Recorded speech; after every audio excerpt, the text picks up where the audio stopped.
বলেছিলাম কিভাবে করে ডার্মা রোলার আমাদের স্কিনকে কমপ্লিটলি চেঞ্জ করতে পারে এবং স্কিনের কোলাজেন প্রোডাকশন অনেক বেশি বাড়িয়ে দিতে পারে।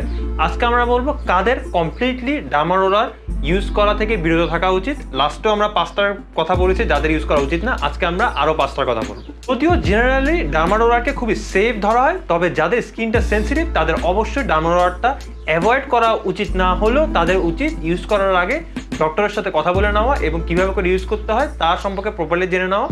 যদি আন্দাজে ডার্মা রোলার কেউ সেন্সিটিভ স্কিন ইউজ করে তাহলে কিন্তু স্কিনে রেডনেস বা স্কিনটা ফুলে যেতে পারে বা এক্সেসিভ ব্লিডিং হতে পারে। সো এই জিনিসটা একটু মাথায় রাখবেন। কেলয়েড স্কারিং অর্থাৎ আপনি স্কিনে যদি কেটে গেলে একটা বড় মোটা আবরণ পড়ে যায়, এটাকে বলা হয় কেলয়েড। যদি আপনার হিস্ট্রিতে কখনো কেলয়েডের কোনো রেকর্ড থাকে তাহলে কখনোই আপনার ডার্মা রোলারটা ইউজ করা উচিত না, বা ইউজ করলেও অবশ্যই ডক্টরের সাথে কথা বলে ইউজ করা উচিত। History of using derma roller during pregnancy has not been established, তাই আমাদের উচিত প্রেগনেন্সির সময় এই ডার্মা রোলারটা ইউজ না করা। যেহেতু এটা সাইন্টিফিক্যালি এবং রিসার্চে আমি কোথাও পাইনি, তাই আমি এটা রেকমেন্ড করতে পারছি।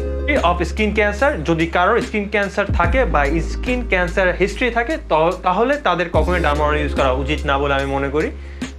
যদি ইউজ করতে হয় তাও আপনি ডক্টরের সাথে কথা বলে ভালোভাবে কথাবার্তা বলে এটা ইউজ করবেন।